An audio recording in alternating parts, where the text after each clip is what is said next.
बच्चों 11th वाले बच्चे, आज आपके लिए बहुत महत्वपूर्ण चैप्टर है।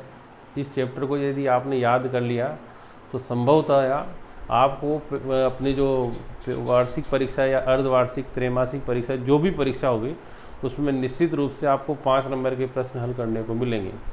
मैं जिस मेथड से पढ़ा रहा हूँ उस मेथड को किसी भी बुक में या किसी भी टीचर ने नहीं बताया होगा। आप थोड़ा सा इस बात को ध्यान रखें।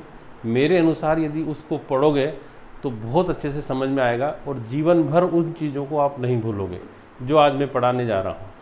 सबसे महत्वपूर्ण बात है विमा सूत्र किसे कहते हैं या विमा किसे कहते हैं। तो देखिए, वह सूत्र जो घातों द्वारा किसी भौतिक राशि के व्युत्पन्न मात्रकों को प्रदर्शित करता है विमा सूत्र कहलाता है। ये विमा सूत्र किसे कहते हैं केवल अभी मैं इतना ही बता रहा हूँ, फिर इसकी बहुत सारी विमा याद करने का तरीका बताऊंगा आपको। तो वह सूत्र जो विमा सूत्र किसे कहते हैं, इसका आंसर वह सूत्र जो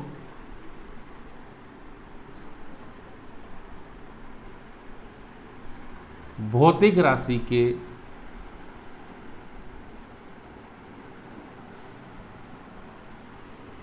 व्युत्पन्न मात्रकों को मूल भौतिक राशि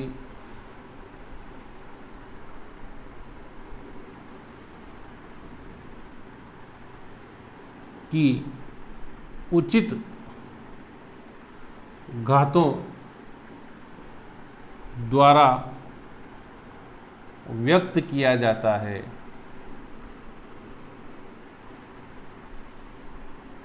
क्या कहलाता है? विमा सूत्र कहलाता है, सूत्र कहलाता है। अब आप लोगों को कितनी मूल भौतिक राशियां बताई थी मैंने?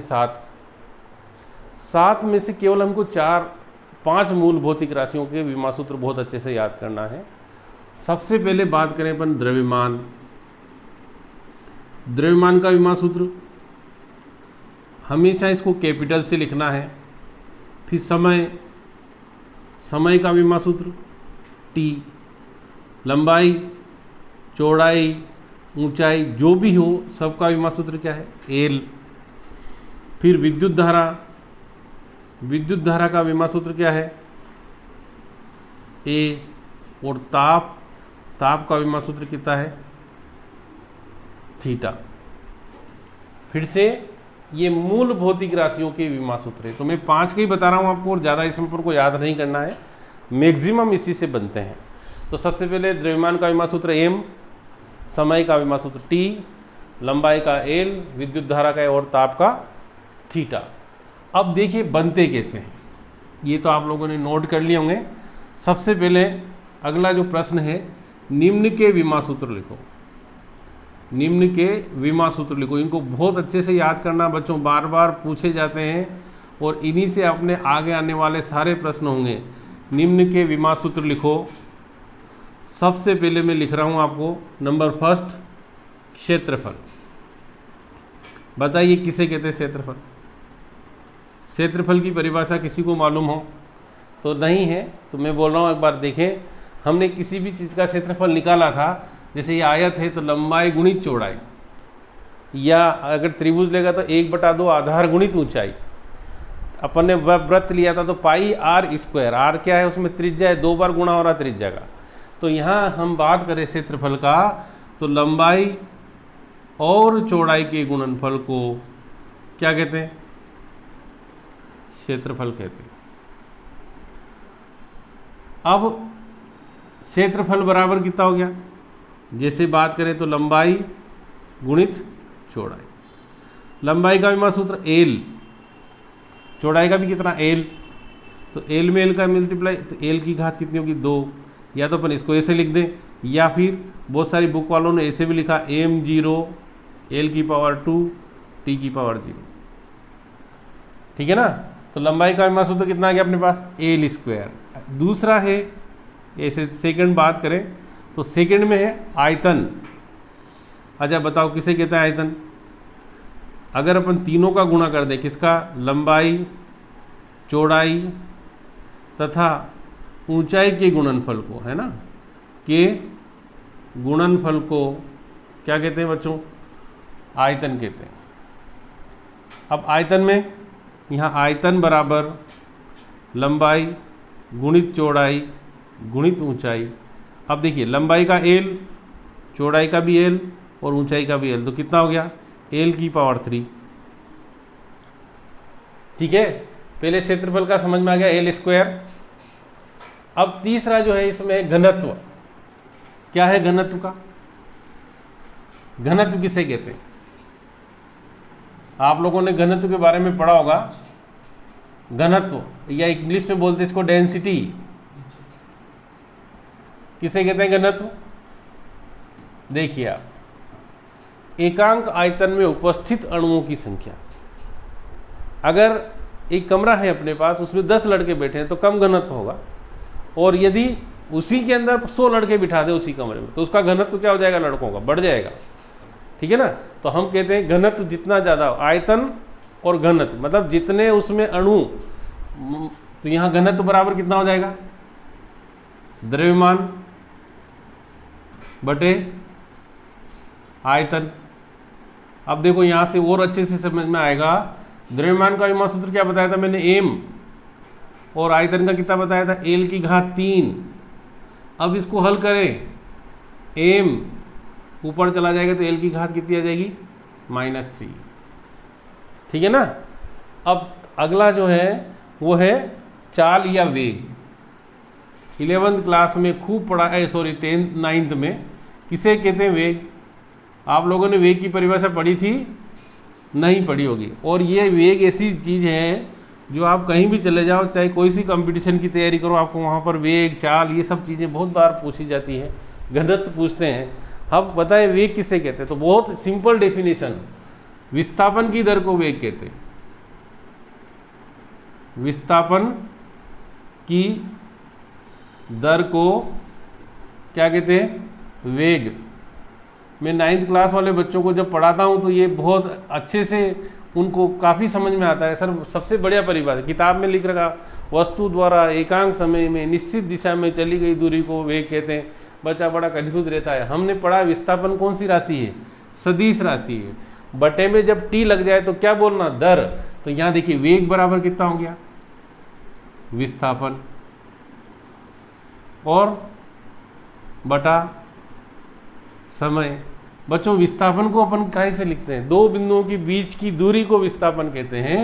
तो इसका विमा सूत्र एल और समय का कितना, टी। तो कितना हो जाएगा, एल टी -1। अब चाल का भी यही है, चाल बराबर कितना होता है, वो दूरी बटा समय। तो देखिए दूरी बटा समय, तो दूरी वापस एल टी, तो कितना हो गया, एल टी -1। देखिए दोनों का विमा सूत्र एक जैसा है। किसे कहते हैं वेग, विस्थापन की दर को वेग कहते हैं। ठीक है ना। अब अगला आता है त्वरण। आप लोगों ने 9th क्लास में त्वरण को पढ़ा था। किसे कहते हैं, वेग परिवर्तन की दर को, वेग में परिवर्तन की दर को, क्या कहते हैं, त्वरण कहते हैं। अब कैसे, यहाँ थोड़ा सा देखें, त्वरण परिवर्तन को अपन इस साइन से लिखते हैं। ये जो साइन है ये परिवर्तन का साइन है, बटा टी। मैंने कहा था बटे में टी लग जाए मतलब दर बोलना। ये चिन्ह किसका, परिवर्तन का। ये वेग परिवर्तन की दर को त्वरण कहते हैं। तो देखिए यहाँ पर इसका विमा सूत्र आया था एल टी -1 और इसका कितना है, टी। तो कितना गया, एल टी -2। फिर अगला आता है बल। किसे कहते हैं बल, बहुत सारी परिभाषा है, 10 परिभाषाएं बल की है। हमें परिभाषा बहुत अच्छे से याद होगी तो हम बहुत उसको रटना नहीं पड़ेगा। जो मुख्य परिभाषा है, द्रव्यमान और त्वरण के गुणनफल को बल कहते हैं। देखो किसको, द्रव्यमान तथा त्वरण के गुणनफल को क्या कहते हैं, बल कहते हैं। कई सारी है, मैं जो अपन को इसमें जो यूज आ रही है वो बता रहा हूं। तो बल बराबर द्रव्यमान गुणित त्वरण। अब द्रव्यमान का विमा सूत्र आपको मालूम था m, त्वरण का भी हाल निकाला कितना LT-2, बल का विमा सूत्र कितना आया MLT-2। कार्य किसे कहते हैं? कार्य। तो बच्चों कार्य की परिभाषा देखिए, कार्य किसे कहते हैं? कार्य बराबर किसे कहते हैं? कार्य। जैसे कोई वस्तु यहाँ रखी है और हमने उसको पुश किया, बल लगाया F, और ये वस्तु यहाँ तक चली गई, मतलब क्या हो गया? विस्थापन हो गया। तो बल और बल की दिशा में हुए विस्थापन के गुणनफल को कार्य कहते हैं। तो यहाँ बल की कार्य की परिभाषा, बल तथा बल की दिशा में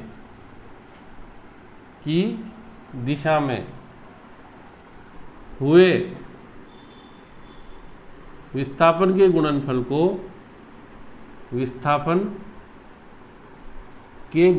को क्या कहते हैं? कार्य कहते हैं। तो बच्चों कार्य बराबर कितना है? कार्य बराबर बल गुणित विस्थापन। अब आप यहां देखिए, कार्य बराबर बल का विमा सूत्र MLT-2 और विस्थापन का मैंने बताया था L है, तो कितना गया M L⁻² और T⁻²। बच्चों अगला है ऊर्जा। किसे कहते हैं? ऊर्जा हैं, आप लोग 6th क्लास से पढ़ते आ रहे हैं। ऊर्जा क्या है? किसे कहते हैं? ऊर्जा, एनर्जी। किसे कहते हैं? परिभाषा याद करी होगी, कार्य करने की क्षमता को, capacity to do work is called energy, या कार्य करने की क्षमता को क्या कहते हैं? ऊर्जा। मतलब कार्य और ऊर्जा दोनों कैसे होते हैं? समान। तो ऊर्जा ही क्या है? कार्य है, ठीक है ना। तो जो कार्य का विमा सूत्र होगा वो सारी ऊर्जा, कोई सी गतिज ऊर्जा है, स्थितिज ऊर्जा है, मानव ऊर्जा है, सबका विमा सूत्र एक ही होगा। जहां ऊर्जा शब्द आ गया, विमा सूत्र सबका एक जैसा होगा। फिर संवेग किसे कहते हैं? 9th में पढ़ा है संवेग। क्या है संवेग? द्रव्यमान एवं वेग के गुणनफल को, द्रव्यमान और वेग के गुणनफल को क्या कहते हैं? संवेग कहते हैं। तो बच्चों संवेग बराबर कितना हो गया? संवेग बराबर कितना हो जाएगा? द्रव्यमान गुणित वेग। अब द्रव्यमान का विमा सूत्र m और वेग का कितना है? अभी हाल निकाला था। बहुत अच्छे से याद करें, ये बहुत इंपॉर्टेंट चीजें बता रहा हूं। अब यदि अपन बात करें अगला विमा सूत्र यदि बात करेंगे तो बताएं आवृत्ति किसे कहते हैं? किसे कहते हैं आवृत्ति? आप लोगों ने रेडियो का चैनल देखा होगा, सुना होगा, ये 450 किलो हर्ट्ज, क्या बोलता है? 450 किलो हर्ट्ज। हर्ट्ज क्या है? ये आवृत्ति। किलो तो अपन समझ जाते हैं, हर्ट्ज क्या है? आवृत्ति का मात्रक है। या यूं कहते हैं, अपन अपने गांव में देखते हैं, शहर में देखते हैं, तो अपने यहाँ पर जो पंखा लाते हैं, या अपनी थ्रेशर मशीन है, या अपनी वाटर पंप मशीन है, उन सब पे लिखाता है ये 750 RPM। पूरा समझें, क्या है? राउंड प्रति मिनट। अर्थात हमारी जो मशीन है वो 750 राउंड 1 मिनट में लगाती है, ठीक है ना। इसे अपन बात करते हैं तो ये 1 मिनट में लगाने वाले चक्करों की संख्या है। हम बात कर रहे हैं आवृत्ति। तो आवृत्ति की परिभाषा देखिए आप कैसे है कि 1 सेकेंड में लगाए गए चक्करों की संख्या को बहुत सारी जगह इसको कंपनों की संख्या को लिख देते हैं। क्या कहते हैं? को आवृत्ति कहते हैं बच्चों। अब आवृत्ति के 3 नोटेशन है। इसको बोलते हैं न्यू। देखिए फिर से बना रहा हूं, ऐसे करके ऐसे बनाए तो न्यू, ये एफ या एन, कंफ्यूज नहीं होना। ये आवृत्ति का नोटेशन है, ये भी फ्रीक्वेंसी है। एन मतलब नंबर ऑफ टर्न है। तो हम बोलते हैं आवृत्ति बराबर 1/आवर्तकाल। अब काल मतलब वही समय, तो 1/T, या इसको अपन कहते हैं T इनवर्स आवृत्ति का विमा सूत्र। अब नया वर्ड बना था आवर्तकाल। किसे कहते हैं, किसे कहते हैं आवर्तकाल? देखिए बच्चों, आवर्तकाल की जैसे ही बात आती है, आप लोग देखेंगे अपने घड़ी में ऐसे कांटे बने हुए, 3 कांटे। एक स्मॉल हैंड होता है, एक बड़ा हैंड होता है, और एक और इससे बड़ा होता है। जो ये हैंड होता है, ये बड़ा वाला कांटा, ये 60 सेकंड में अपना एक चक्कर लगा लेता है। जो इससे छोटा होता है वो 1 घंटे में लगाता है, और जो सबसे छोटा होता है वो 12 घंटे में लगाता है। तो इसका आवर्तकाल 60 सेकंड, मतलब एक चक्कर लगाने में लगा समय। इसका आवर्तकाल 12 घंटे, और इसका 1 घंटा, और इसका 12 घंटे। तो ऐसे एक चक्कर लगाने में जो समय लगता है वो उसका क्या कहलाता है? आवर्तकाल। तो आवर्तकाल की परिभाषा, एक चक्कर लगाने में लगा समय क्या कहलाता है? उसका आवर्तकाल कहलाता है।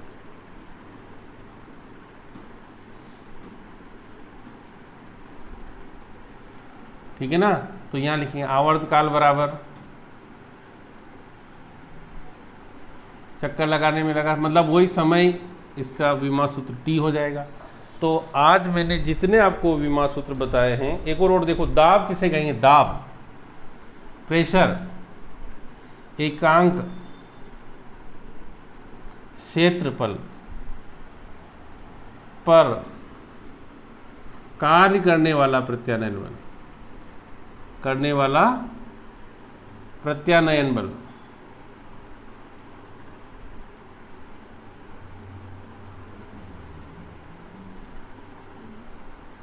क्या कहलाता है? दाब कहलाता है। तो दाब बराबर कितना हो गया? बल बटा क्षेत्रफल। बल का विमा सूत्र mLT - 2, क्षेत्रफल का L स्क्वायर। तो ऊपर ले जाएंगे तो m L की पावर -1 T की पावर -2। बच्चों, ऐसे कई सारे विमा सूत्र आपकी बुक में दिए हुए हैं। आपको यदि कोई भी विमा सूत्र समझ में नहीं आ रहा हो, मुझसे बात करें, मेरे YouTube चैनल पर अपना कमेंट्स लिखें, मैं उसको याद करने की बहुत सरल ट्रिक बता दूंगा। और मेरे चैनल को ज़रूर सब्सक्राइब करें, यही मेरी गुरु दक्षिणा है। धन्यवाद। 11th वाले कल हम बहुत अच्छा इंपॉर्टेंट क्वेश्चन बताएंगे कि विमा सूत्र के अनुप्रयोग क्या क्या है। 5 अनुप्रयोग हैं और उन पर निश्चित रूप से हमेशा एग्जाम में प्रश्न आता है। तब तक के लिए धन्यवाद।